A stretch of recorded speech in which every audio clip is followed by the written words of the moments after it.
Hello everyone, how are you all? I hope you all are doing well. So guys, in this video we are going to talk about the state legislature.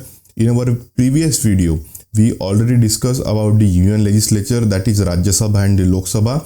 In this video we are going to cover the topic state legislature, जिसे हम सामान्य भाषा में जो है legislature assembly और legislature council भी कहते हैं, जिसे हिंदी में विधानसभा और विधान परिषद भी कहा जाता है। अगर टेक्निकल लैंग्वेज की बात करें तो बाइकैमरल एंड यूनिकैमरल ऐसे दो सिस्टम होती है। पहली अगर सिस्टम की अगर बात करें तो बाइकैमरल मतलब जिस भी राज्य में लेजिस्लेचर असेंबली और लेजिस्लेचर काउंसिल होगी उसे बाइकैमरल कहा जाएगा, और जिस राज्य में लेजिस्लेचर असेंबली ही होगी उसको यूनिकैमरल कहा जाएगा। अगर हम करंट सिचुएशन की बात करें तो अभी सिर्फ 6 राज्यों में जो है वो बाइकैमरल सिस्टम आपको मिलेगी, मतलब वहाँ पे लेजिस्लेचर असेंबली भी होगी और लेजिस्लेचर काउंसिल भी होगी। तो ये राज्य कौन से हैं? तो ये राज्य है आंध्र प्रदेश, कर्नाटका, तेलंगाना, महाराष्ट्र, बिहार और यूपी। इन 6 राज्यों में जो है वो आपको बाइकैमरल सिस्टम मिलेगी, मतलब इन राज्यों में जो है विधानसभा भी है और विधान परिषद भी है, और अदर जो स्टेट्स है वहाँ पे सिर्फ आपको जो है विधानसभा ही मिलेगी, जिसे हम लेजिस्लेचर असेंबली भी कहते हैं, और यूनिकैमरल सिस्टम भी जिसको हम कहते हैं।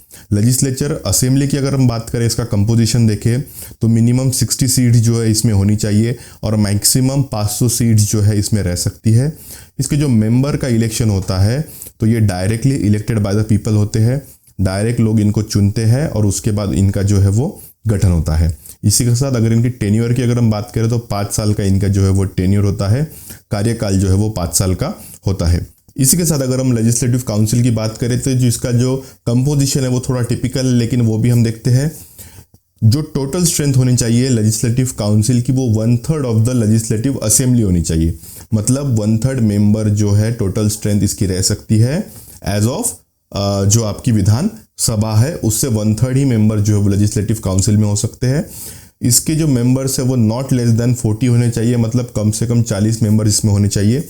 इसी के साथ इसके जो 1/3 मेंबर है उसके मतलब जो टोटल स्ट्रेंथ है उसके 1/3 मेंबर जो है वो म्युनिसिपल कॉरपोरेशन, उसके बाद जो लोकल अथॉरिटीज़ है उनसे चुनकर आते हैं, उनके द्वारा इलेक्शन होता है और उनमें से वो लोग चुन के आते हैं। इसी के साथ 1/12 मेंबर जो है वो ग्रेजुएट असेंबली से चुनकर आते हैं, और 1/12 मेंबर जो है वो टीचर्स असेंबली से चुन के आते हैं, जो आपने सुना ही होगा। इसी के साथ इसके जो 1/3 मेंबर है उनका इलेक्शन जो है वो लेजिस्लेटिव असेंबली के जो मेंबर्स है उनके द्वारा किया जाता है, और जो अदर मेंबर्स इन सबको छोड़कर बच जाएंगे उनका जो नॉमिनेशन है वो गवर्नर द्वारा किया जाता है। जैसे हमने इसके पहले वीडियो में देखा था कि राज्यसभा जो है वो परमानेंट बॉडी है, उसी तरह लेजिस्लेटिव काउंसिल जो है वो भी एक परमानेंट बॉडी है। इसके भी जो मेंबर्स है वो 1/3 मेंबर रिटायर होते हैं एवरी आफ्टर 2 ईयर, और इसका जो टेन्योर होता है वो होता है 6 साल का। मतलब ये परमानेंट बॉडी है, इसलिए ये बॉडी जो है वो कभी भी डिसॉल्व नहीं होती। इसी के साथ अगर हम बात करें क्वालिफिकेशंस की तो सबसे पहले जो है वो सिटीजन ऑफ इंडिया होना चाहिए। इसी के साथ इनकी जो उम्र है वो 30 ईयर से कम नहीं होनी चाहिए, और अगर हम विधानसभा की बात करें तो उसमें उम्र जो है वो 25 से कम नहीं होनी चाहिए, और लेजिस्लेटिव काउंसिल में जो है वो 30 ईयर से कम होनी नहीं चाहिए।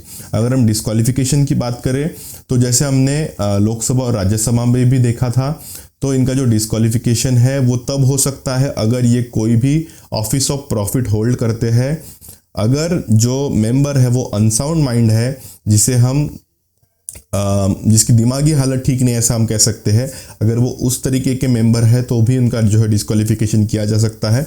इसी के साथ सिटीजन ऑफ इंडिया अगर वो नहीं है और अगर कोई उन्होंने अदर सिटीजनशिप लेकर रखी है तो भी उनका जो क्वालिफिकेशन है वो डिस्क्वालीफाई किया जा सकता है।